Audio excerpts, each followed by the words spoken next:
Hai teman-teman pendidik dan pelajar hebat Indonesia.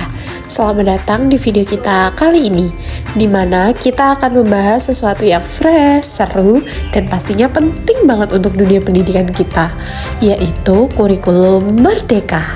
Kurikulum merdeka adalah langkah baru dalam pendidikan Indonesia yang lebih fleksibel, lebih menyenangkan, dan pastinya lebih berpihak pada murid. Tapi apa sih sebenarnya kurikulum merdeka itu? Kenapa kita perlu mengenalnya? Apa tujuannya? Dan bagaimana cara mengimplementasikan kurikulum merdeka dalam pembelajaran IPA? Yuk simak videonya sampai selesai. Kita akan kupas tuntas dengan cara yang simple, seru, dan mudah dipahami. Siap-siap? Yuk mulai! Kurikulum Merdeka adalah inisiatif pendidikan baru yang dirancang untuk memberikan fleksibilitas dalam proses pembelajaran. Dalam kurikulum Merdeka ini, siswa punya waktu yang cukup untuk mengeksplorasi ide, memahami konsep dengan mendalam, dan mengembangkan keterampilan sesuai minat mereka. Nggak cuma itu loh, guru juga diberi kebebasan memilih metode dan sumber belajar yang relevan dan kontekstual. Tujuannya untuk membentuk kompetensi dan karakter siswa melalui penguat profil belajar Pancasila lewat kegiatan belajar berbasis proyek. Dan yang menarik, penilaiannya mendorong siswa untuk bertanggung jawab atas proses belajar mereka sendiri, supaya tumbuh jadi pribadi yang mandiri, kreatif, aktif, dan inovatif. Nah, kurikulum Merdeka punya beberapa karakteristik utama nih. Yang pertama, fleksibilitas pembelajaran. Guru bebas mengatur waktu dan materi ajar agar bisa disesuaikan dengan kebutuhan dan kemampuan siswa. Yang kedua, pembelajaran berbasis kompetensi. Fokus pada keterampilan abad 21 seperti berpikir kritis, kolaborasi, dan pemecahan masalah. Penilaian juga lebih menekankan pada proses dan penerapan dalam kehidupan nyata. Yang ketiga, pendekatan berpusat pada siswa. Siswa diajak aktif, mandiri, dan bebas mengeksplorasi minat serta bakat mereka. Guru di sini jadi fasilitator, bukan pusat informasi.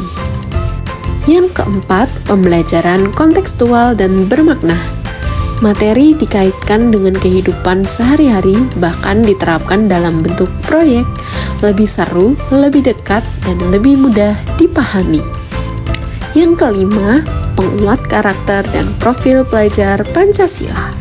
Nilai-nilai Pancasila diselipkan dalam setiap pembelajarannya. Tujuannya supaya siswa tumbuh jadi insan yang berakhlak mulia, mandiri, dan siap bersaing secara global. Tentu saja setiap kurikulum punya kelebihan dan tantangan. Ini dia kelebihan dari kurikulum Merdeka. Yang pertama, mendorong kemandirian dan karakter positif siswa. Yang kedua, fleksibel, bisa disesuaikan dengan kondisi lokal. Yang ketiga, mendorong penggunaan teknologi dan kreativitas. Dan yang terakhir, meningkatkan keterlibatan dan keterampilan sosial siswa. Kemudian ada tantangan kurikulum Merdeka. Yang pertama, butuh sumber daya, waktu, tenaga, dan teknologi yang memadai. Yang kedua, harus ada perubahan pola pikir dari guru, siswa, dan orang tua. Yang ketiga, perlu dukungan penuh dari pemerintah. Dan yang terakhir, resiko kesenjangan kualitas antar daerah. Terus, gimana sih cara belajar IPAS dalam kurikulum Merdeka? Nah, ada 3 metode keren yang bisa digunakan. Yang pertama, Project Based Learning atau PBL. Belajar lewat proyek nyata yang menggabungkan konsep IPA dan IPS. Misalnya, proyek cahaya dan sifatnya. Siswa menyelidiki topik ini, melakukan eksperimen, dan menyusun laporan dari hasil kegiatan mereka.